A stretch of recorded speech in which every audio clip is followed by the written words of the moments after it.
Good morning. This is physics paper 1 on CT or NEET. I have covered 3 chapters in this: units and measurement, motion in a straight line, motion in a plane. Okay, so this paper includes 30 questions. So let us solve the first question. The first question is, the unit of Stephens-Boltzmann constant is. As you know, there are nearly 30 chapters in both first year and second year. Each chapter consists of nearly 15 to 20 different equations. So you need to know units of all those things. But in the first chapter, that is units and measurements, so we have studied 7 fundamental quantities, physical quantities, along with their SI units. There are only 2 supplementary units. That means, if you are studying the 8th physical quantity, 10th physical quantity, that should be obtained from the multiplication or addition, subtraction, whatever it is, of the basic physical quantities only or fundamental quantities only. They are not different. For example, even if you take area has 2 dimensions of length. So length is nothing but fundamental quantity. You take force, take acceleration, energy, momentum, density, any such physical quantities that you take. Finally, the foundation is fundamental quantities only. They are derived from that. So there are almost, I can say, endless derived physical quantity, but only 7 plus 2 fundamental quantities. Okay? So if you know this, what is the relation between them, you can easily derive the SI units. You need not have to remember the SI unit of all the physical, even it is difficult for us. So what you can do is, you have to know the equation at least, then you can derive on your own. Okay, if you know this method. Okay. So this Stephens-Boltzmann constant, we have classified in dimensional part. Some physical quantities, they don't have unit, they don't have dimension. Some physical quantities has got both. Okay. So now, even though it looks like it is a constant, but it is having unit as well as dimension. So like the numbers like 1, 2, 3, 4, like natural numbers and all, even pi, they don't have unit. Okay, but here this constant, Stephens-Boltzmann constant, has unit. Okay, then to get the unit of this, either you need to by heart the unit, or you know from which equation this term will come. Then rearrange the equation. In 1 or 2 steps, mathematical step, you will get the final answer. Okay. Which chapter this is from? Stephens-Boltzmann constant. So this is from first year, thermal properties of matter. At the end of the chapter, so we will study about Kirchhoff law, Stephens-Boltzmann law. Okay. So now this Stephens-Boltzmann law is used to express how much energy will be radiated by a black body. You know what is a black body? The body which absorbs all the radiation that is incident on it. Okay? So, such a black body whose energy radiation, it depends on 4th power of its absolute temperature. Okay, if you want to know how much energy it is giving out, simultaneously you must know at what temperature that black body is maintained. Then that energy is proportional to T to the power 4, 4th power of its absolute temperature or thermodynamic temperature. Okay, so then we can write the relation as E is equal to or E proportional to T to the power 4. But so many students will get confused in this part. How E is defined? E is not just energy. We are calculating energy coming out from the black body per unit time. Okay, so there are different ways of writing this expression. It is not sufficient if you know a equation, say A is equal to B plus C. How A is defined? Is it per meter? Is it per area? Is it per volume? Is it per time? Is it for distance? For some other quantity? You must know the meanings of each term in the given equation. Then only it is possible. Just to confuse you on this question, I have chosen. Okay, let us take this equation in question number 1. So, even though it looks like E is equal to or E proportional to t to the power 4, or you can equate this. So while equating, we will write E is equal to sigma t to the power 4, where E is energy per unit time per unit area. In some book, it might have shown with the letter I for intensity, but here I have taken E, but know the meaning. This is nothing but representing energy per unit time per unit area, nothing but intensity. Anyway, this intensity proportional to t to the power 4, where we have this constant. Now we want unit of this constant, and this constant is called Stefan's-Boltzmann constant. Okay, so there is one more law given by Stefan and Boltzmann together. We just have to subtract the temperature. That's it. But anyway, subtraction of temperature, addition of temperature, unit will remain the same. Okay, but we want unit for it. So whichever the quantity you are finding out the unit, generally we will take it to the left hand side, rearrange the equation, get it. Okay, now this is simple. Once you know the equation, you can do it now. See, we want this sigma. Sigma is E divided by t to the power 4. Okay. So, as you know, as I told, not this is not equal. You can write the unit of energy as joule, but this is energy per unit time, that means per second will come, per unit area. So meter to the power minus 2 will appear. Divided by, we have fourth power of absolute temperature. We have studied 3 different scales of temperature.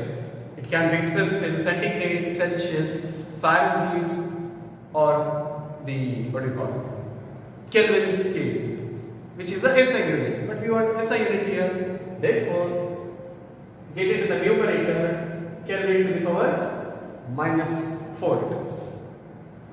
But such an answer is not there. That's why I told you, you have to know the simplification of these units also.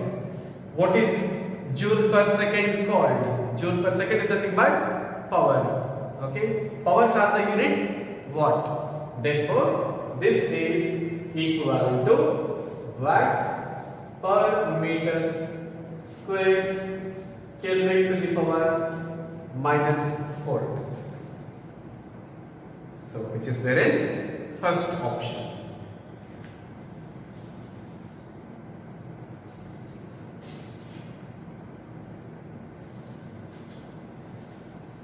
Next. Second question. The unit of angular momentum is equivalent to Planck's constant, Ripple constant, torque and energy. Angular momentum.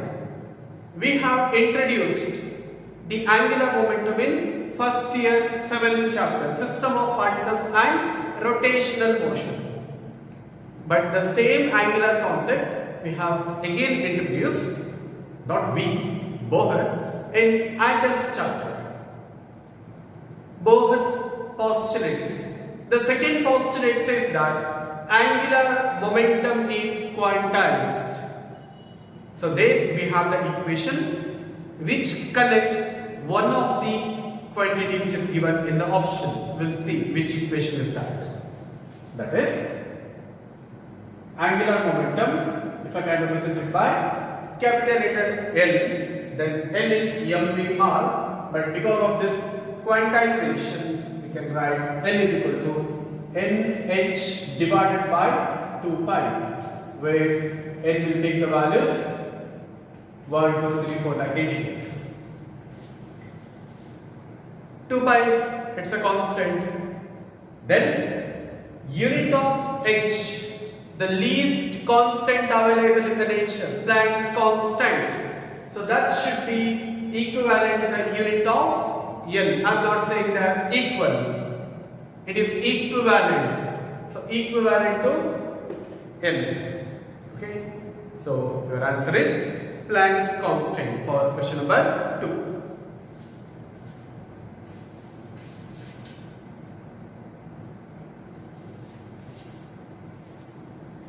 Question number 3.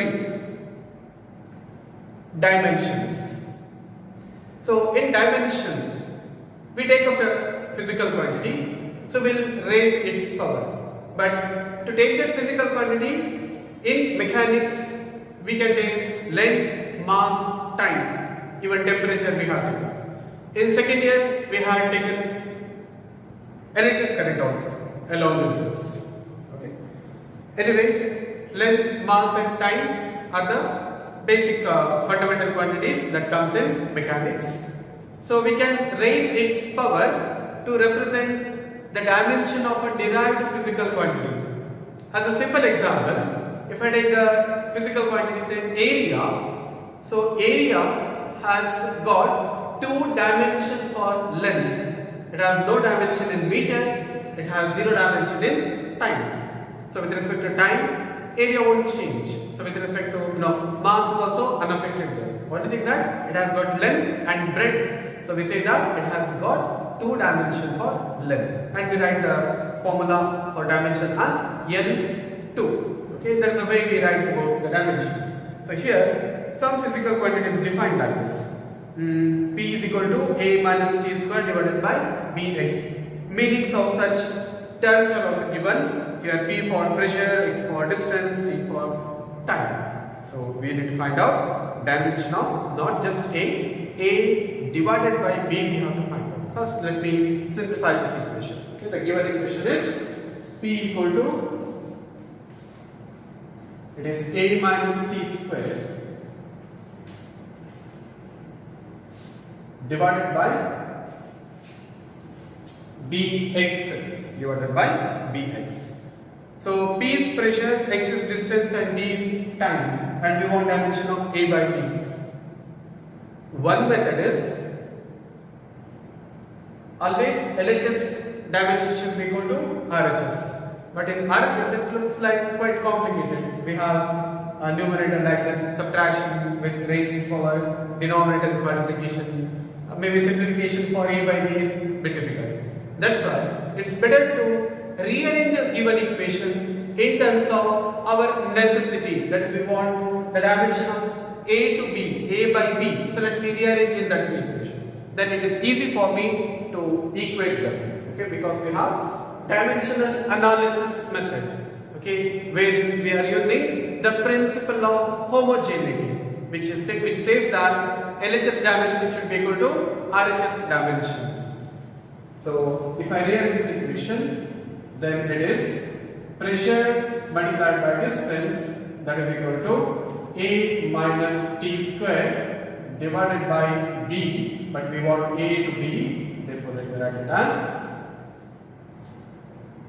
A by B minus T square by. Now this is simple. These two are regarded as one term. A by B, which is separated by minus, then this is one single term. They are not different. Then T square by B is another term. According to the principle of homogeneity, the dimension of the product pressure into distance should be equivalent to the dimension of A to B separately and the dimension of T square by B. Then only we can say that this particular equation is dimensionally consistent one. So that equation can be accepted dimensionally. Experimentally we don't know whether it is possible or not, but in dimension we can say that it is correct. Okay, because an equation which is dimensionally correct need not be correct in reality. Okay, there needs some modification, but for What I mean, let me find out the dimension of first pressure and distance. Okay, pressure is nothing but force per unit area, as you know this fact. Let me continue here. Pressure is nothing but force by unit area. Then multiplied with, we have x. Let me write also x here. Okay. So now I will write the dimension of this. Okay, force per unit area along with x. So force should be, if you don't know, if you cannot by heart the dimension of force, and if you find that it's difficult to write, then recall the SI unit of this. I will explain here only, because we have force which is expressed in kg meter per second square. Again, how did you get? F is equal to ma, mass is kg, power is 1, acceleration meter per second square. So F is equal to ma is kg meter per second square.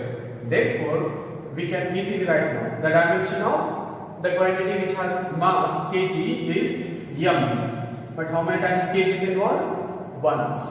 Then we have meter here. Meter, don't write m. We have the dimension of this. It has the dimension of length. But how many times meter is involved? Once. So it is n1. But s to the power minus 2 seconds. So it has got the dimension of time, that is minus. Divided by area we have. Divided by area.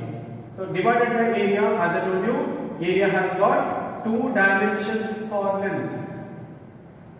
Therefore, when you simplify this equation, this is the dimension formula m L to the power minus 1 t to the power minus 2.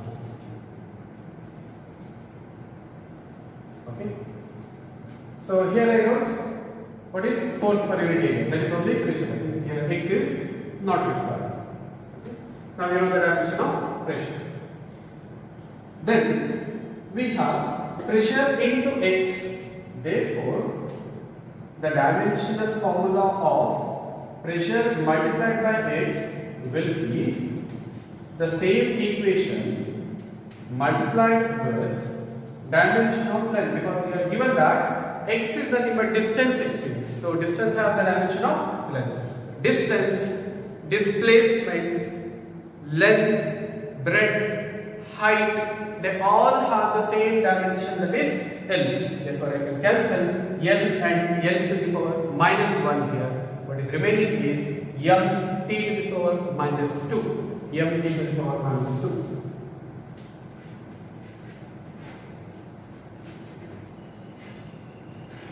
So this is the dimension of left hand side quantity, pressure into distance.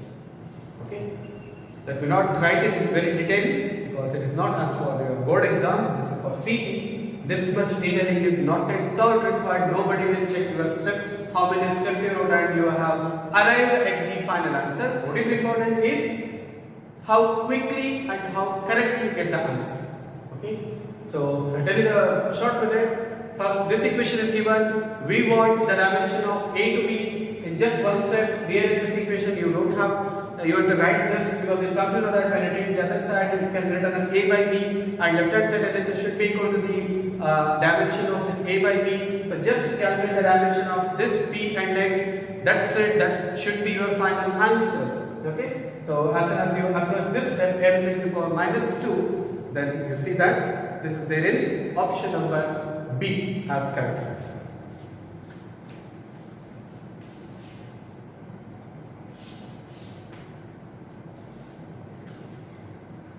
So this is how we can save your time. See, I had almost given 10 minutes explanation, but could finish in 30 seconds. So that's what is required. Yeah, next question. Question number 4 now. If energy E, velocity V, the symbols are given for velocity, now they are taken as capital V, normally we take small letter V, we have to accept this, and then time T are chosen as fundamental quantities. See, instead of length, mass and time, now they are choosing length instead of length or mass and time, they are taking energy, velocity and time as the basic quantities, or as the base here.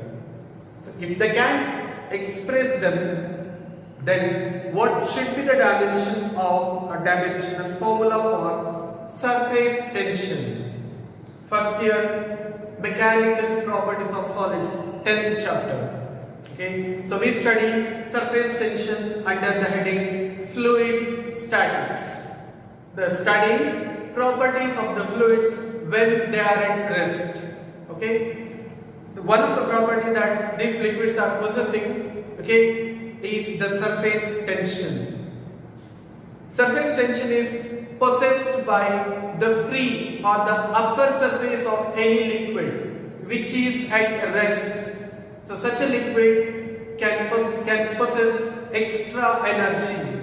Okay, those things we have studied in the theory part. But here, surface tension is nothing but it's a kind of the stretching force exerted by the upper layer molecules of this any liquid. Okay, so that is called surface tension. The free surface of any liquid acts like a stretched membrane. Then how to calculate this stretching? That stretching is nothing but force, tension, so surface tension.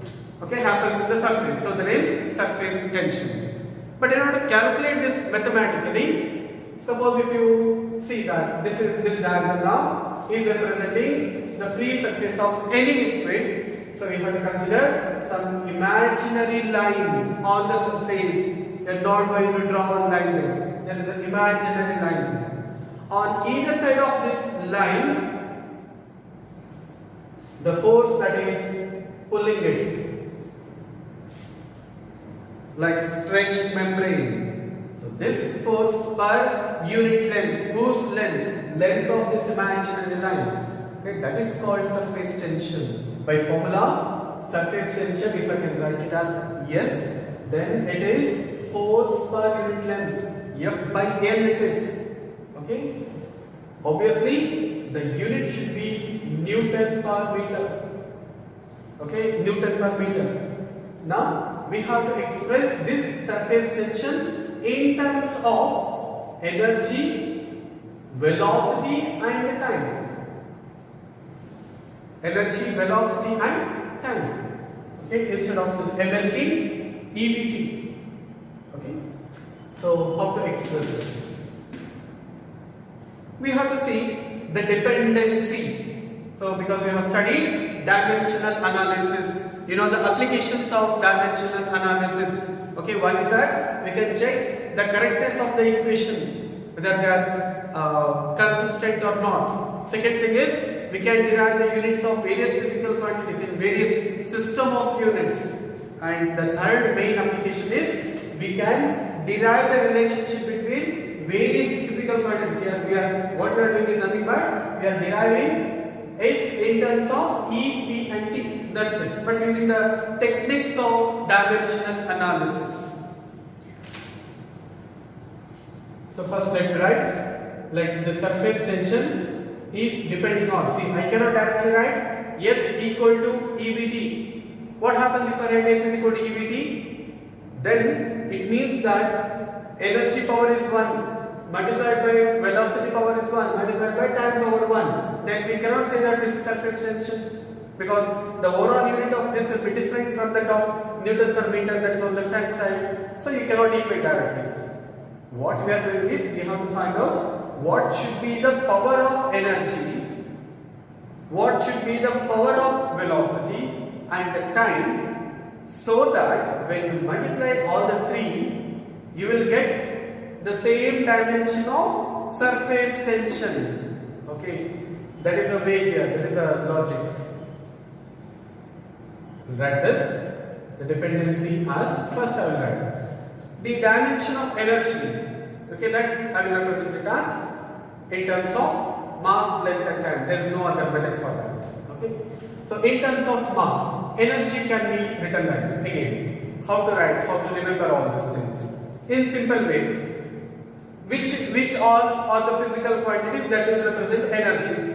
You know, Kinetic energy equation also if you take, it can represent easily because it is half don't have any dimension, that is dimension less constant. Okay, then m v square, mass into square of the velocity, mass m we can write square of the velocity L1 t to the power minus 1 whole square. By that you get the dimension of E, or else I'll tell another way. You know the expression for potential energy mgh, multiply m with acceleration due to gravity, nothing but having the dimension of acceleration multiplied by time. That is another way of writing that. Or else what you can do is, in simple, joule is the unit of work also. Work is nothing but force into displacement. Just now we have used force here, m1 L1 t to the power minus 2. Force into displacement, so that is multiplied by m, then it will become m L2 t to the power minus 2. So that is the dimension of energy, which I will represent. So here we will write this dependency is say to the power a to the power b to the power c. Let me raise the first step.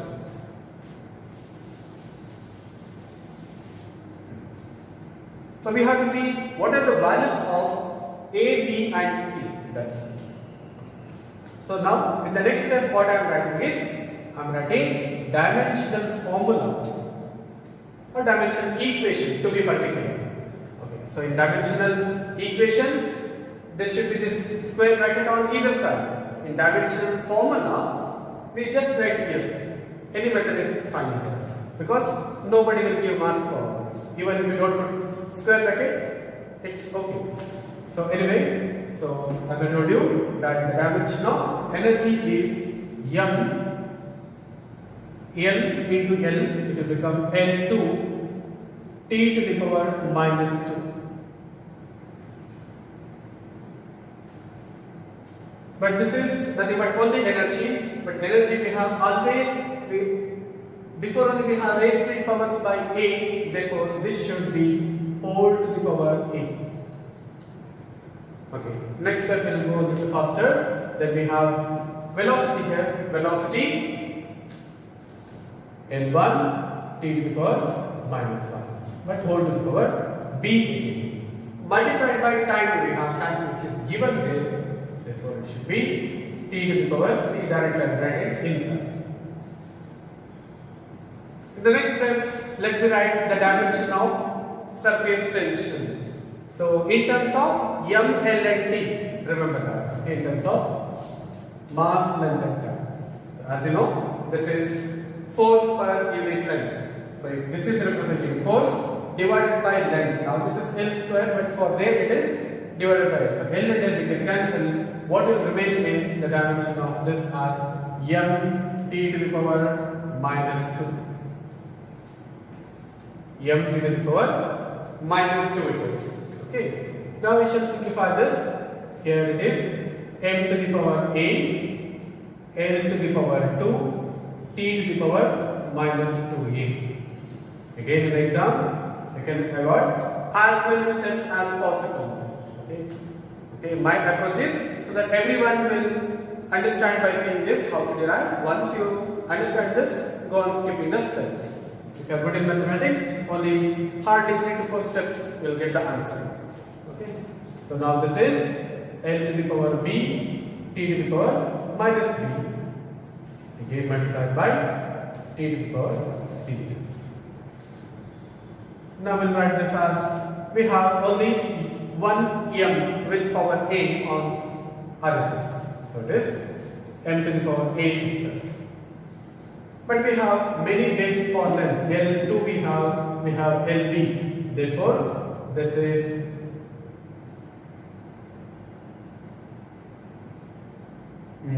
here we have L to the power 2a. 2a is missing. Okay. So L to the power 2a we already have, and another power, that is 2a plus b. Then we will go for time. Minus 2a minus B plus C. So this is in detail. Now it is time to compare L to the power 1, L to the power 0, T to the power minus 2.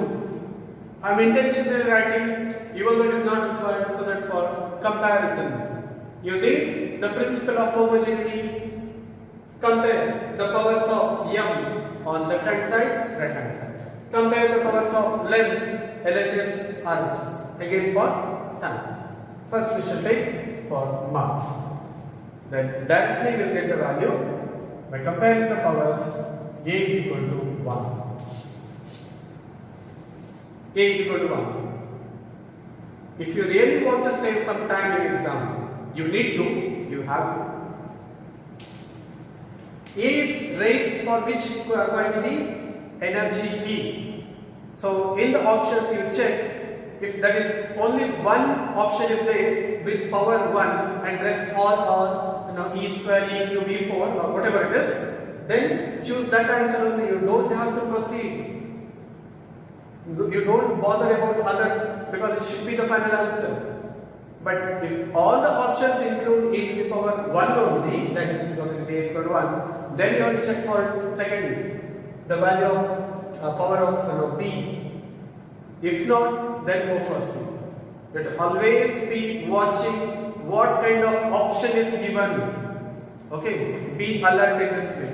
Okay, make a note of this. This is very important point. You have to remember. Okay. Anyway, but looking at the option, only one answer can be eliminated. That is option number C, because it's having the power -2. Okay, eliminate that. Only we have A, B, and D. We'll see. We'll go for the next one. Yes, so here we have LHS 0. L power is 2A plus B. So 2A plus B should be equal to LHS, that is 0. But what is the value of A? A is already 1. Therefore, 2 plus B is equal to 0 or B is equal to -2. We got the value of B also. Now again check. Don't just proceed with, don't think that I know how to derive and just go on. No. Come up to the option. We have velocity in the first option -1. Cannot be the answer. C we have already eliminated. But in D, it is -2. Yes, we are not getting the answer. We have to proceed with the final. So now we have -2A minus B plus C should be equal to -2. A value is -1, B value is -2. So this is -2 minus -2 plus 2 -2 plus 2 will get cancelled. Then C is equal to -2. C is equal to -2. Yes, anyway, we have only one option, that is in option number B. So C is equal to -2. Okay. Fine. Now we shall choose the answer as B. Answer is, this is for fourth one, right? This is the option. This is question number 4. If you want, you can even take a screenshot of all these things.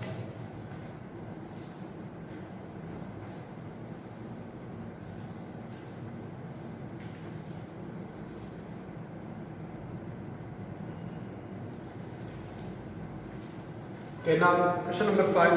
The dimension of a physical quantity given by L to the power A, L to the power B, T to the power C, then the physical quantity will be.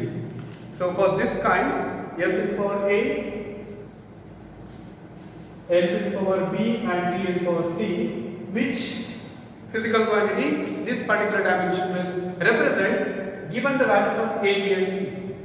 Okay, so this comes under like elimination type, I can say. We can, without solving, we can choose what is correct. See, this method has got some risk. You should be thorough with the concept, then only can apply this. Okay, elimination concept. Okay, let me tell you the trick. See, this is, first option is, we have to go with the options. Velocity is given. If A is equal to 1, that means answer will be velocity if A is equal to 1. In velocity, there is no mass. It has 0 dimension for mass, but they are given that A is equal to 1 is velocity. So it is not at all possible. So don't compare other powers. Directly eliminate A. Second option, acceleration. Again, acceleration. It is the differentiation of velocity. Then how can you get mass of M? Once again, eliminate it. So B cannot be the answer. Force. Force is what? Mass into acceleration. There must be mass term. But in the third option, C, A itself is 0. That given that A is equal to 0, then mass cannot come. Then that cannot represent force. Then don't even bother to see whether the fourth option is correct or not. Just tick it. That should be the final answer. But as I have taught you, what is the dimension of pressure and all, I don't go in detail. Let me take the answer as fourth one only. And that's the correct answer actually. Okay.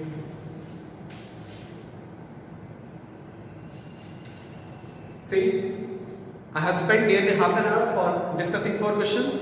I gave enough basic. Now see, not even 5 to 10 seconds. Yes. Question number 6. Yes, the dimension of half epsilon naught E square. You have to know this is equated to which physical quantity. That detailing is not given. You must know that here capital E for electric field, epsilon naught for permittivity of the free space. So what particular equation it is representing? This is called energy density, energy per unit volume, which can be derived using capacitance E is equal to epsilon naught A by D, V is equal to EdL, and these kinds of equation which comes in electrostatic potential and capacitance. Okay. Anyway, this is nothing but energy density. You know the dimension of energy I had written there, M1 L2 to the power minus 2. Okay. M1, the dimension of energy, M1 L2 to the power minus 2. This is the dimension of energy divided by volume because it is n cube. So what happens now? This will become M1 L to the power minus 1. Okay. And T to the power minus 2 as it is. Okay. Now this represents energy density. So the answer is B. So here also you could say some time. Okay. This is question number 7 now.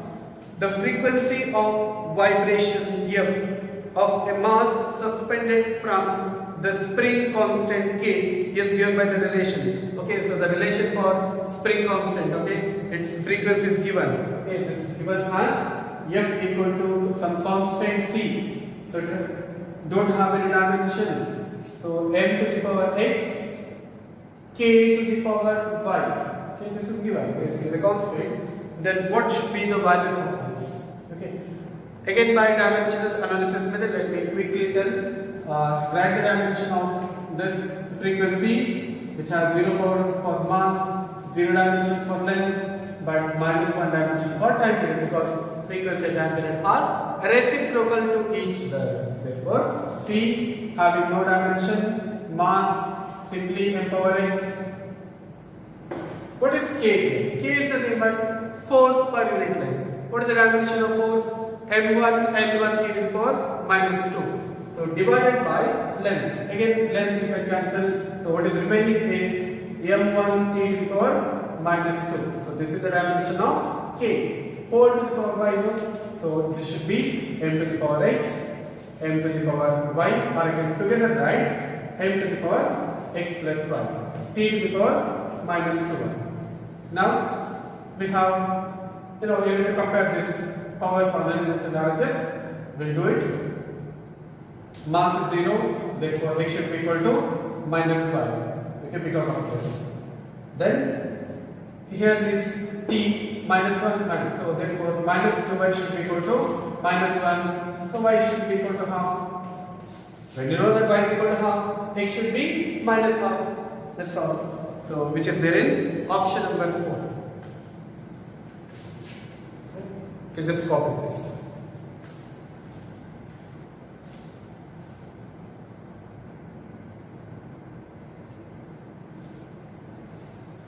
Now this is question number 8.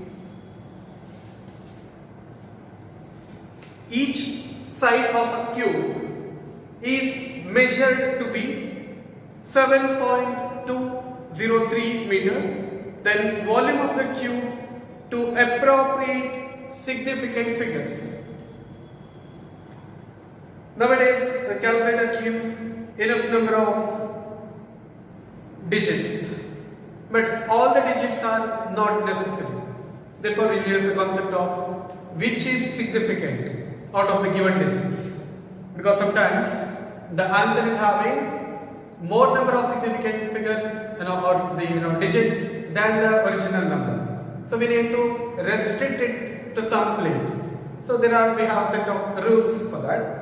So here it's given that length is given. Okay, length of the side of a cube is given 7.203. This calculation is simple, but having the knowledge of significant figures, then we can say how many digits are significant and get the answer. So 7.203 here. So this is in terms of weight. Obviously, volume is L cube. So cube of this number.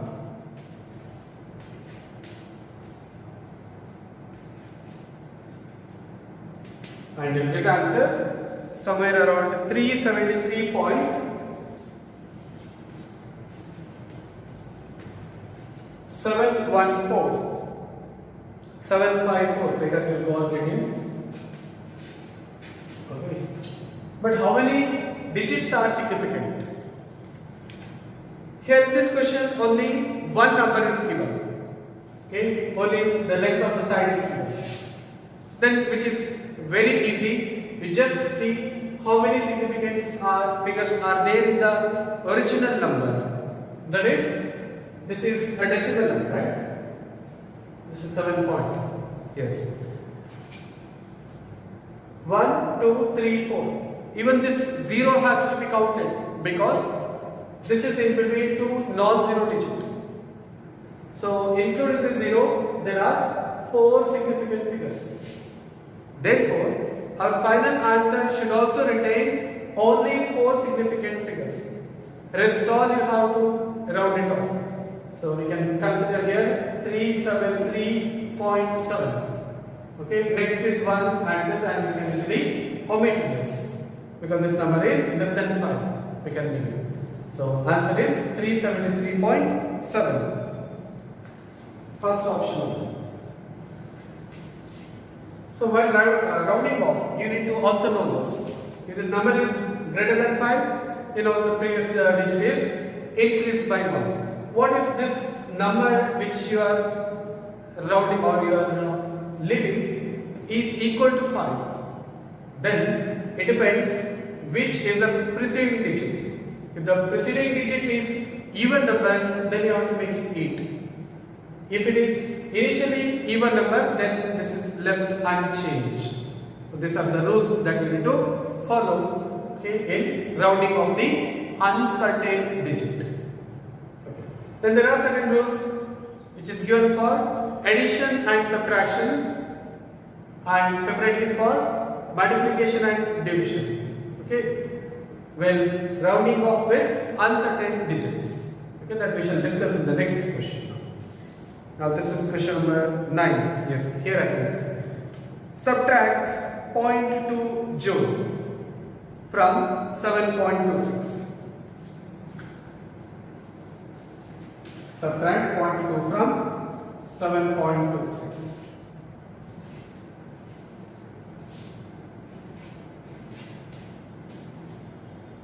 So now this is 7.06. 7.06. Any unit is given? Okay, anyway, this is in terms of joule.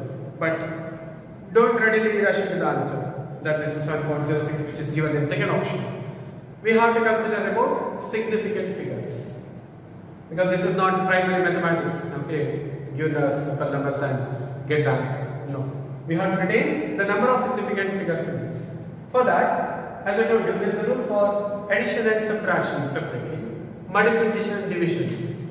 In addition or subtraction, the final answer should retain as many decimal places as are there in the number with least number of decimal places.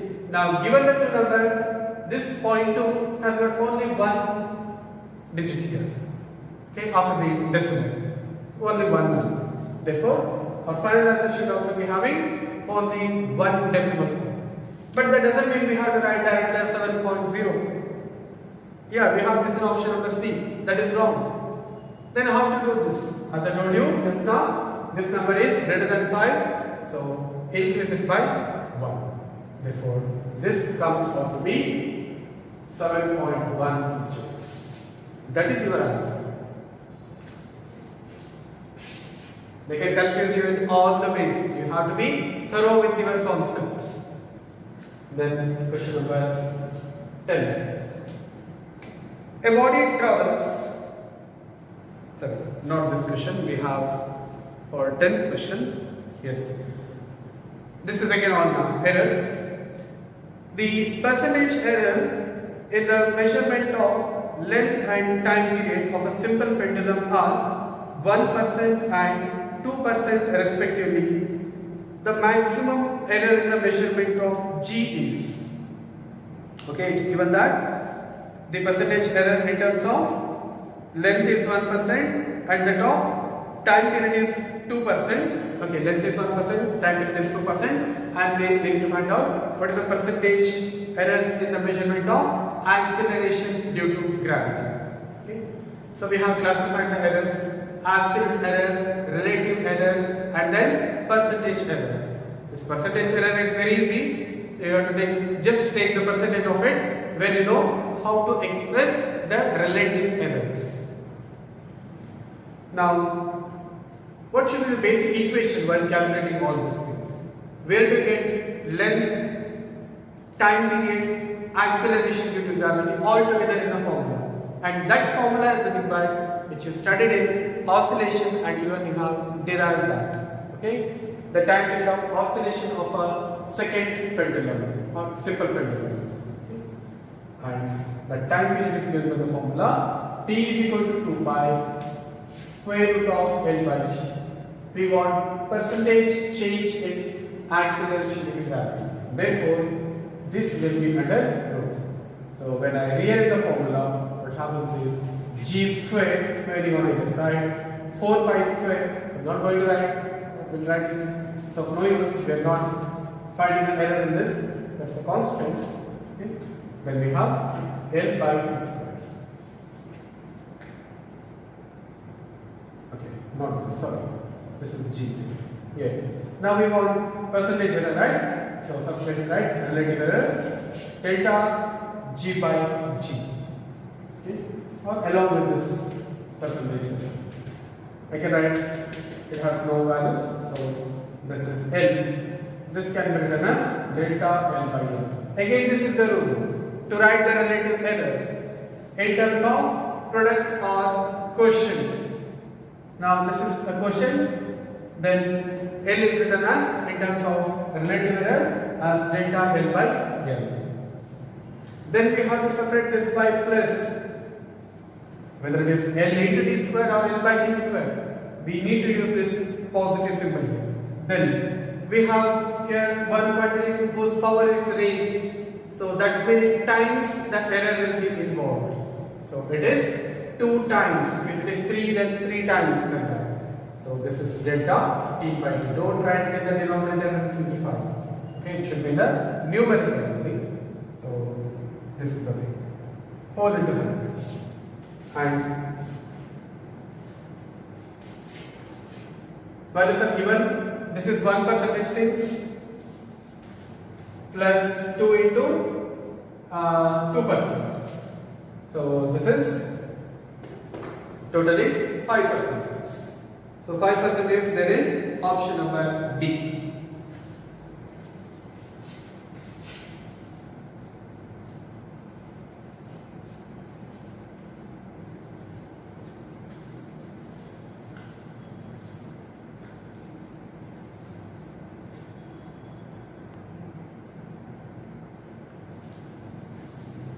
Next we shall move on to question number 11.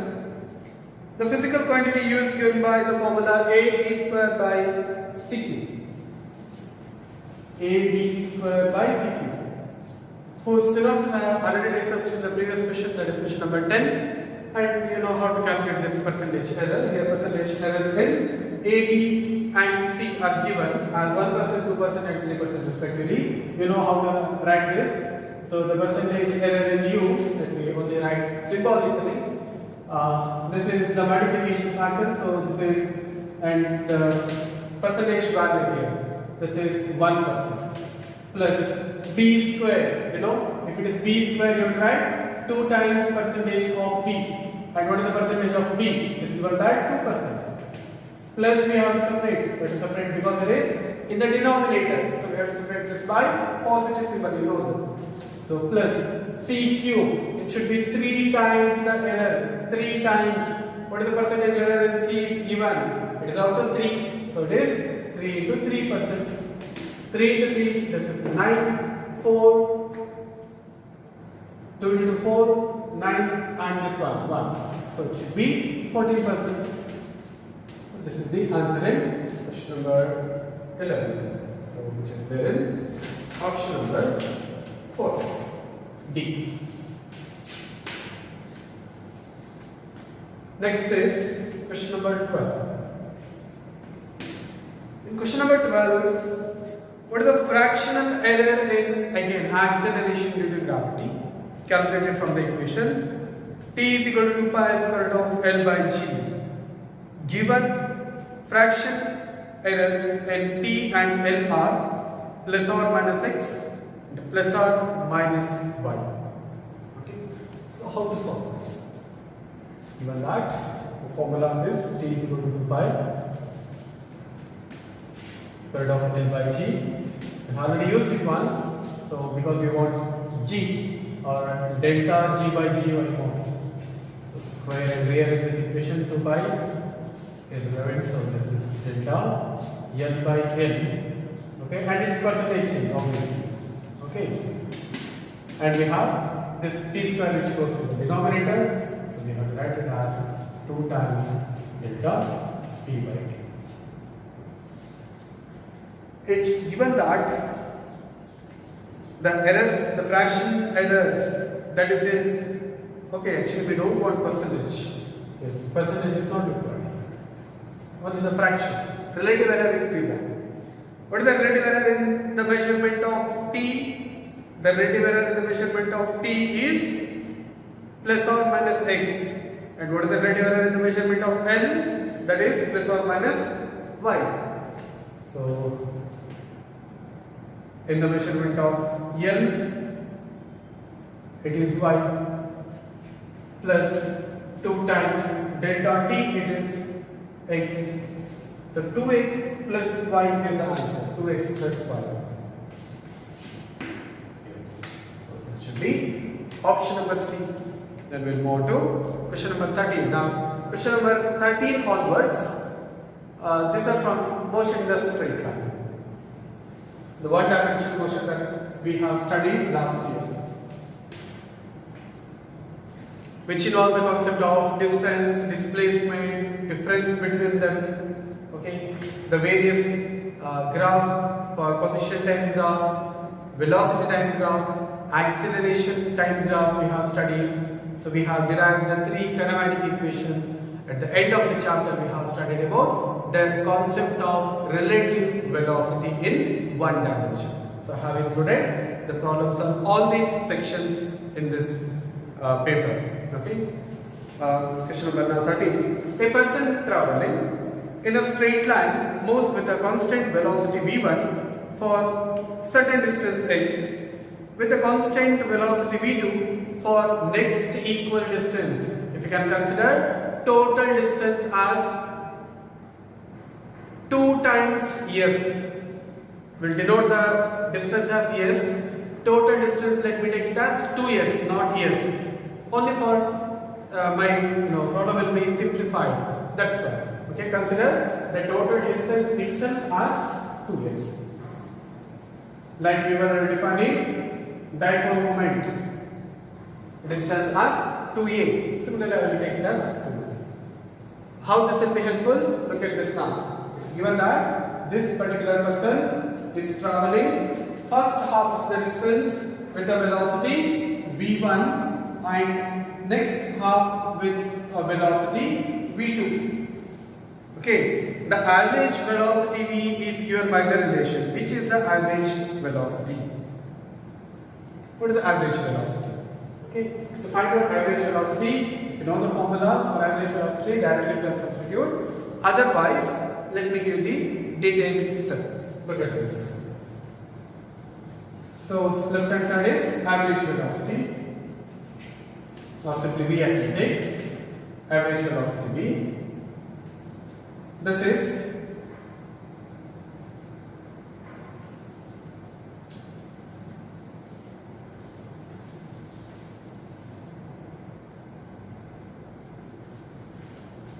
okay. Now this is, you know, the definition of average velocity: total displacement by total time interval, or net displacement also you can say.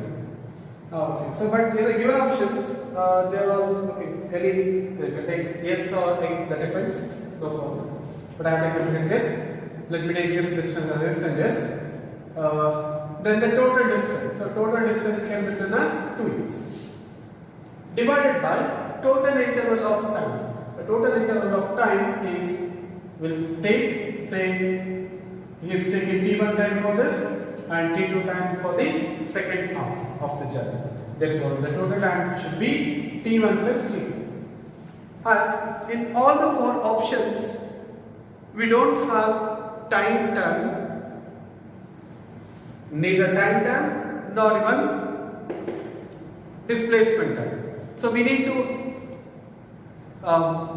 cancel these terms in the answer. That's why here only, let me write this as t1 as, this is 2 times distance, t1 as s by v1, because the first half journey he is traveling a distance of s with a velocity v1 plus s by v2. Next calculation, v average is equal to, so 2s. If I can take LCM here, numerator is 2s divided by v1 v2 is, okay, then, or one easy way is there. You can take numerator, in the denominator we have this numerator, s is common here. I can take s as common factor before LCM. So if I take s common, I can cancel the s. Then what is remaining is 1 by v1 plus 1 by v2. This is even more easy. Only 2 will be remaining in the numerator. So now this is 2 divided by, now we can take LCM. Or this can be written as 2 times v2 divided by v1 plus v2. V is equal to, you find any options are matching with this. If not, then you have to do small rearrangement here. So we have v,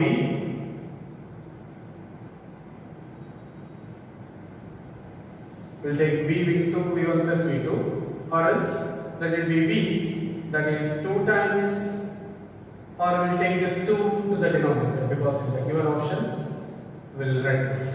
Okay, we'll take this 2 to the other side. What is remaining is v1 v2 divided by v1 plus v2. Or let me reciprocate this, 2 by v is equal to v1 plus v2 divided by v1 v2.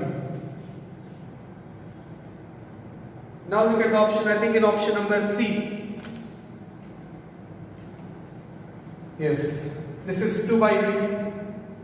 Then this is 1 by v1 plus 1 by v2. Again some rearrangement. This can be written as v1 by v1 v2 plus v2 by v1 v2. So that this will become v1 v1. Cancel 1 by v2 plus 1 by v1. Again rearranging 1 by v1 plus 1 by v2. Just one step. This is 1 by v1 plus 1 by v2. So this is your answer.